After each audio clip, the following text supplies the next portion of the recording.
లేఖనాన్ని ధ్యానం చేస్తాం. యెషయా గ్రంథము 53వ అధ్యాయంలో ఈ విధంగా వ్రాయబడినది. యెషయా గ్రంథము 53వ అధ్యాయము 6వ వచనంలో ఈ విధంగా 5-6 వచనం చదువుతున్నాం. సంబడి మన అతిక్రమ క్రియలను బట్టి అతడు గాయపరచబడెను. రైట్. మన దోషములను బట్టి నలుగగొట్టబడెను.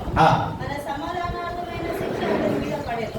అతడు పొందిన దెబ్బల చేత మనకు స్వస్థత కలుగుచున్నది. ఇక్కడ కొన్ని మాటలు మనము లేఖనం నుంచి చూస్తున్నాము. ఇక్కడ ఏం చెప్తారంటే, మన అతిక్రమ క్రియలను బట్టి అతడు గాయపరచబడెను, మన దోషములు బట్టి నలుగగొట్టబడెను, మన సమాధానమంత శిక్ష అతని మీద పడెను. అతడు పొందిన దెబ్బల చేత మనకేం కలుగుతుందండి? స్వస్థత. We are getting healing because of he was wounded. ఆయన పొందిన దెబ్బల చేత మనకి స్వస్థ కలుగుతున్న లేఖనాన్ని ఇక్కడ దేవుడు మనతో హెచ్చరిక చేస్తున్నాడు. ప్రేరా అంత మాత్రమే కాదు. యోహాను సువార్త 3వ అధ్యాయము 16వ వచనం ఈ విధంగా రాయబడి త్వరగా తీయడానికి ప్రయత్నం చేయండి. యోహాను సువార్త 3వ అధ్యాయము 16వ వచనం ఈ విధంగా రాయబడినది. ఎందుకు యేసుక్రీస్తు వారు మన కొరకు చనిపోయాడు అంటే, ఇక్కడ లేఖనంలో దేవుడు మనకు తెలియజేస్తున్న మాట ఏంటంటే, దేవుడు లోకమును ఎంతో ప్రేమించెను.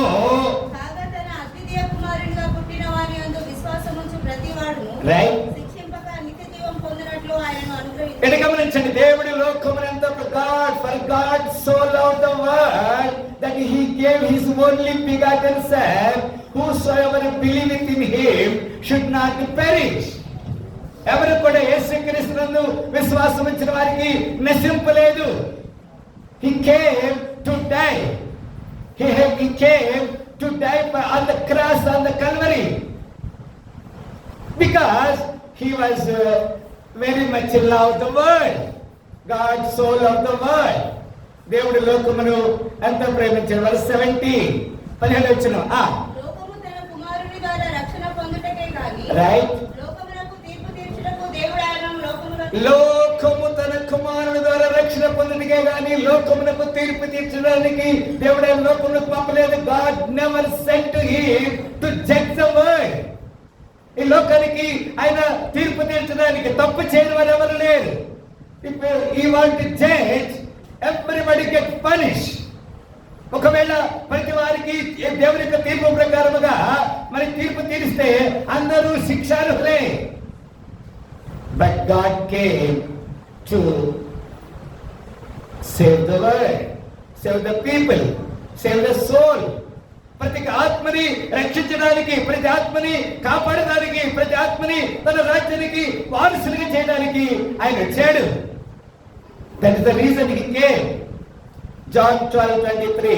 యోహాను సువార్త 12వ అధ్యాయము, యోహాను సువార్త 12వ అధ్యాయము 23వ వచనంలో ఈ విధంగా రాయబడినది. John 12:23. అందుకు యేసు వారితో ఇట్లా, నేను మనుష్య కుమారుడు మహిమ పొందవలసిన గడియ వచ్చి ఉన్నది. గోధుమ గింజ భూమిలో పడి చావకుడి నీడలని వంటిగానే ఉండను, అది చచ్చిన ఎడల విస్తారముగా ఫలించును. కంటిన్యూ. తన ప్రాణమును ప్రేమించేవాడు దాన్ని పోగొట్టుకును, ఈ లోకమును తన ప్రాణము ద్వేషించేవాడు నిత్య జీవము కొరకు దాన్ని కాపాడుకొని మీతో నిత్యముగా. Unless a wheat seed to bury in the ground, ఒక గోధుమ గింజ భూమిలో వేయకపోతే, అది చనిపోకపోతే అది విస్తారమైన విత్తనాలు రావు. యేసుక్రీస్తు వారు ప్రథమ ఫలముగా ఆయన తను తానే ఈ లోకములో ఇక విత్తనముగా భూమిలో మరణించాడు. Because he was died, he wanted to give us eternal life. అక్కడ నిత్య జీవము కొరకు అని చెప్తున్నారు కదా. He wanted to give us eternal life. Not only that, ఇంకొక మాట కూడా మనం చూడగలుగుతున్నాం. Can you please అక్కడే ఒక మాట చూడండి. రోమీయులకు రాసిన పత్రిక 5వ అధ్యాయము 8వ వచనం. Romans 5:8. Romans 5. చదవమన్నా. Yes, very good. అయితే దేవుడు మన ఎడల తన, yes, but God commanded his love towards us in that while we were at sin, Christ died for us. మనం ఇంకను పాపులుగా ఉండగానే క్రీస్తు మన కొరకు, the reason he was died still we are like a sinners. మన పాపులుగా ఉండగానే ఆయన మనుషులందరి కొరకు ఆయన చనిపోయాడు. ద్వారా నీవు నేను మంచివారమని కాదు.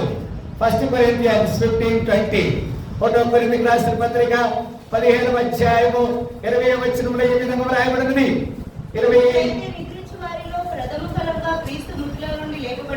ఇప్పుడైతే నిద్రించిన వారిలో ప్రథమ ఫలముగా క్రీస్తు మృతుల నుండి లేపబడి ఉన్నాడు. But now is Christ reason from the dead. చెప్పండి, క్రైస్ట్ రీజన్ ఫ్రమ్ డెడ్. ఏ క్రీస్తు లేచాడు చెప్పండి. మా క్రీస్తు లేచినాడు. ఆయన మనలందరి కొరకు ఎట్లా చనిపోయాడు ఆయన? And become the first fruit of them that slept. ఆయన మొట్టమొదటి ఫలముగా, ప్రథమ ఫలముగా ఆయన మనందరి కొరకు లేపబడిన సందర్భాలు మనం చూస్తున్నాం. verse 21 మనుషుని ద్వారా మరణము వచ్చెను గనుక ఆమేన్. హల్లెలూయా చెప్పండి. హల్లెలూయా. మనుషుల ద్వారా మరణము వచ్చినది, మనుషుల ద్వారానే మృతుల పునరుద్ధానము. నే ముందెన్నడు వెళ్ళని తెలియని మార్గము నాకు ఎదురాయే.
లేఖనంలో మనం చూడగలుగుతున్నాం.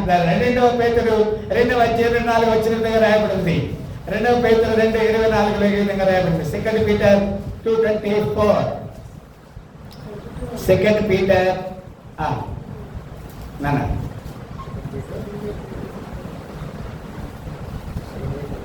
ఒక్క నిమిషం.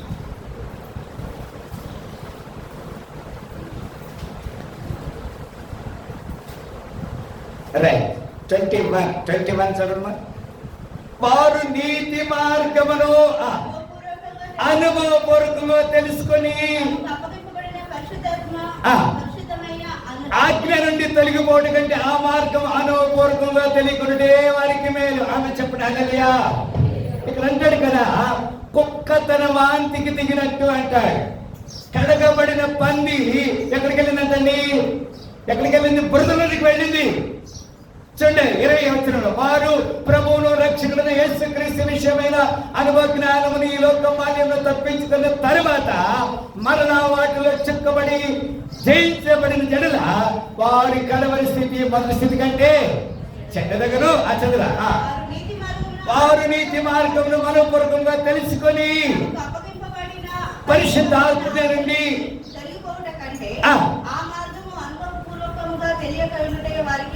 22 కుక్క తన వాంతికి తిరిగినట్టును, కడగబడిన పంది బురదలో దొర్లుటకు మళ్ళినట్లును ఆను నిజమైన సామెత చెప్పిన వారికి జరిగింది. ఇక్కడ గమనించండి, కుక్క పరిస్థితి ఏంటంటే అది కక్కుతుంది, ఆ కక్కినదే మళ్ళా తింటాది. How danger.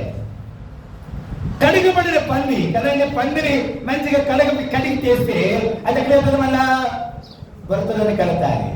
What is about our life? నువ్వు ఎట్లా ఉన్నావు? మన జీవితం ఎట్లా ఉంది? We must get ready. దేవుని సన్నిధిలో మన సత్యములని లేఖలు తెలియజేస్తున్నాం. మత్తయి సువార్త 28:5 ఏ విధంగా రాయబడింది?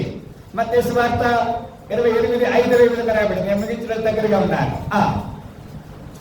మత్తయి సువార్త 28:5 సంబడిది. రైట్.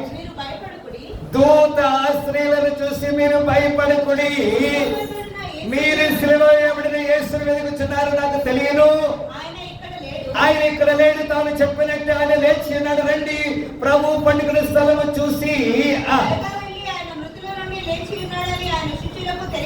రైట్ రైట్ వారు భయముతోను మహానందముతోను సమాధి నుండి త్వరగా వెళ్ళి ఆయన శిష్యులకు ఆ వర్తమానము తెలుప పరిగెత్తుండేది. హల్లెలూయా. యేసుక్రీస్తు వారు సజీవుడిగా తిరిగి లేశాడు. దానికి శిష్యులు, ఆది అపోస్తలులు సాక్షిగా ఉన్న సందర్భాన్ని మనం జ్ఞాపకం చేసుకొచ్చున్నాం కదా. మార్కు సువార్త 16:6 కూడా రాయబడింది. మార్కు సువార్త 16:6 ఈ విధంగా రాయబడింది. మీ చదివినా? అందుకు అతడు కలవరపడకుడి, సిలువ వేయబడిన యేసుని మీరు వెతుకుచున్నారు, ఆయన లేచినాడు, ఇక్కడ లేడు, ఆయన విద్యుల స్థలం చూడండి. హల్లెలూయా. ప్రపంచంలో ఒకే ఒక్క సమాధి ఖాళీగా ఉంది. ఎవరి సమాధి అది? యేసుక్రీస్తు వారి సమాధి. His tomb was empty because he was risen from the dead. మృతుల నుంచి, మరణం నుంచి ఆయన తిరిగి లేచిన కారణం బట్టి ఆయన సమాధి ఖాళీగా ఉంది. లూకాసు వార్త 24:6 ఈ విధంగా రాయబడినది. లూకాసు వార్త 24:6 ఈ విధంగా రాయబడినది.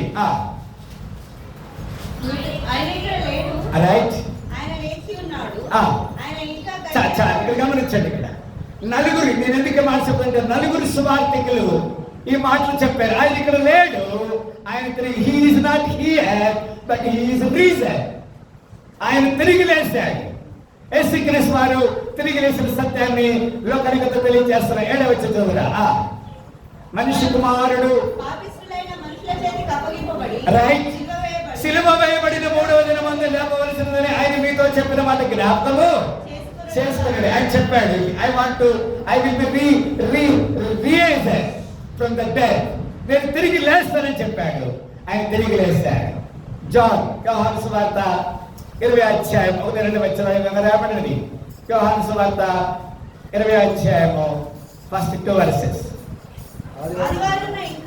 ఆదివారం ఇంకను చీకటిగా ఉన్నప్పుడు మగ్దలేని మరియ పందుల కడ సమాధి వద్దకు వచ్చి సమాధి మీద ఉండిన రాయి తీయబడుట చూచెను. కనుక ఆమె పరిగెత్తుకొని సీమోను పేతురు వద్దకు, యేసు ప్రేమించిన మరి యొక్క శిష్యుల వద్దకు వచ్చి ప్రభు సమాధులను ఎత్తుకొని పోయినని అక్కడ ఉంచిన ఎరుగమని చెప్పారు. They have some confusion. They are thinking that somebody taken away. ఎట్లా తీసుకెళ్తారండి? There was a scripture must fulfill. లేఖనము నెరవేరాలి. ఆయన లేఖన ఆధారముగా మనందరి పాపముల కొరకు చనిపోయాడు. నీ జీవితంలో, నా జీవితంలో నెమ్మది దయచేయడానికి, మనకి నిత్య జీవం అనుగ్రహించడానికి ఆయన లేఖన ప్రకారముగా తిరిగి లేచాడు. యోహాను సువార్త 11:25. యోహాను సువార్త 11:25 11:25. రైట్. అందుకు యేసు పునరుద్ధానమును జీవమును నేనే, నా యందు విశ్వాసముంచువాడు చనిపోయినను బ్రతుకును, బ్రతికి నా యందు విశ్వాసముంచు ప్రతివాడు చనిపోడి మాట నమ్ముచున్నవా? గమనించండి పేర, పునరుద్ధానమును జీవమును యేసుక్రీస్తు వారే. He said, I am the resurrection and the life. పునరుద్ధానము జీవమును నేనే అని తన యొక్క ఉద్దేశాన్ని మనకు తెలియజేశాడు. ఈ ఉదయకాల సమయంలో మనం సరి చేయబడటానికి దేవుడు. రోమ 6:4 త్వరగా చూడండి. రోమ 6:4 రోమీయులకు రాసిన పత్రిక 6వ అధ్యాయం 4వ వచనం. కాబట్టి తండ్రి మహిమ వలన క్రీస్తు మృతుల నుండి ఎలాగూ లేపబడెను, అలాగే మనమును నూతన జీవం పొందిన వారము నడుచుకున్నట్లు మనము బాప్తిస్మము వలన మరణములో నుండి పాలు పొందిన ఆయనతో కూడా పాతి పెట్టబడితిమి. ఇక్కడ కొంతమంది బాప్తిస్మం తీసుకున్నప్పుడు సాక్ష్యం చెప్పారు. When we are going through baptism, we literally dead. మనం బాప్తిస్మం తీసుకున్నామంటే మనం చనిపోయిన వారమని లేఖనం మనకి తెలియజేస్తుంది. మిత్రులారా, మరి బాప్తిస్మం అనేది దేవుడు మనకి ఇచ్చినటువంటి గొప్ప కృపావరములో ఒకటిగా మనం చూస్తున్నాం. మరియు ఆయన మరణం యొక్క సాదృశ్యం ఆయనతో ఐక్యముగా వారమైన, ఆయన పునరుద్ధానం యొక్క సాదృశ్యం ఆయనతో కూడా ఐక్యముగా వారమైన చదువునా. మనం ఇంకా పాపములకు దాసులుగా కాపాడకు పాప శరీరము నిరతకమగినట్లు మన ప్రాచీన స్వభావం ఆయనతో కూడా సిలువబడినని ఎరుగుదము. చనిపోయిన వాడు పాప విముక్తుడని తీర్పు పొంది ఉన్నాడు. రైట్. మృతులలో నుండి లేచిన క్రీస్తు ఇంకను చనిపోడనియు మరణమునకు ఆయన మీద ప్రభుత్వం లేదని ఎరిగి రైట్.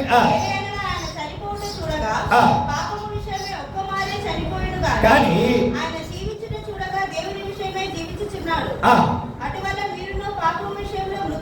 మృతులుగాను దేవుని విషయమందు క్రీస్తు యేసులో సజీవులుగాను. ఆమె చెప్పండి హల్లెలూయా. ఇప్పుడు ఇక్కడ సమయంలో దేవుడు మనతో కొన్ని చక్కని హెచ్చరికలు చేస్తా ఉన్నాడు. మనము సజీవ యాగముగా దేవునికి సమర్పణ చేసుకోవాలి. అక్కడ రోమా 8:34 8వ అధ్యాయము 34 ఒక మాట రాయబడినది. 8:34 శిక్ష విధించేవాడెవడు చనిపోయిన క్రీస్తు యేసే కాదు, మృతుల నుండి లేచిన వాడును దేవుని కుడి పార్శ్వమున ఉన్నవాడును మన కొరకు విజ్ఞాపన కూడా చేయవాడును ఆయనే. నీ కొరకు నా కొరకు విజ్ఞాపన చేస్తున్నాడు. అక్కడ ఆఖరిగా రోమీయులకు రాసిన పత్రిక 10వ అధ్యాయము 9వ వచనం విధంగా రాయబడింది. రోమీయులకు రాసిన పత్రిక 9వ అధ్యాయం 10:9 కరెక్ట్. ఏమంటాడు ఇక్కడే? అదే మనగా యేసు ప్రభువుని నీ నోటితో ఒప్పుకొని దేవుడి మృతుల నుండి ఆయన లేపనని హృదయం విశ్వసించినలా నీవు రక్షణ పొందాను. ఇక్కడ గమనించండి కదా, యేసు క్రీస్తు వారు he was risen from the dead and you must confess and you will become get eternal life. మనందరూ కూడా నిత్య జీవం పొందడానికి దేవుడు మనకు అనుమతిస్తున్నాడు. మనందరం తల వంచుకుందాం. ఒక్క నిమిషం మనం తల వంచుకుందాం. Can you please close your eyes? I just want to pray for you. ప్రార్థన చేసి బలలో కలబోతున్నాం కదా. ఒక్క నిమిషం అందరూ కళ్ళు మూసుకోండి. బలలో స్వీకరించడానికి మనం సిద్ధపడదాం. Thank you father. Hallelujah, hallelujah, hallelujah, hallelujah, hallelujah. స్తోత్రం. ప్రేమగల తండ్రి, మీ అపారమైన విస్తృతిని బట్టి వందనాలు తెలియజేస్తున్నాము. మీ రాజ్యవ్యాప్తిలో పునరుద్ధానం జీవనం నేనే చెప్పారు. మీరు తిరిగి లేచిన సందర్భము చనిపోయిన మాకు ఇక మరణం మీద అధికారం లేదని, మీరు జీవించున్నారు కాబట్టి మేము ఎల్లప్పుడూ మీతో జీవిస్తామని అలాంటి నిరీక్షణ మీరు మాకు ఇచ్చారు. అవును, it is was only because of the scriptures, according to the scriptures. లేఖనుల ప్రకారముగా మీరు ఆ పని చేశారు. It could not our great, మా గొప్పతనే కాదు ఇది. మమ్మల్ని మేము సరి చేసుకుని సహాయించమని, ఈ దినదీవులు సహాయించమని, ఈ పునరుద్ధాన శోభతనికి సహాయించమని, సంఘాన్ని సంఘముడిని కుడిచిన ప్రతి వారిని దీవించమని యేసు శక్తి రామని ప్రార్థన పెట్టుకుంటున్నాము తండ్రి. మరొకసారి ఇప్పుడు వచ్చిన అందరికీ నా యొక్క మరి ఈస్టర్ శుభాకాంక్షలు తెలియజేస్తున్నా. దేవుడు మనందరికీ దీవించి ఆశీర్వదించను గాక.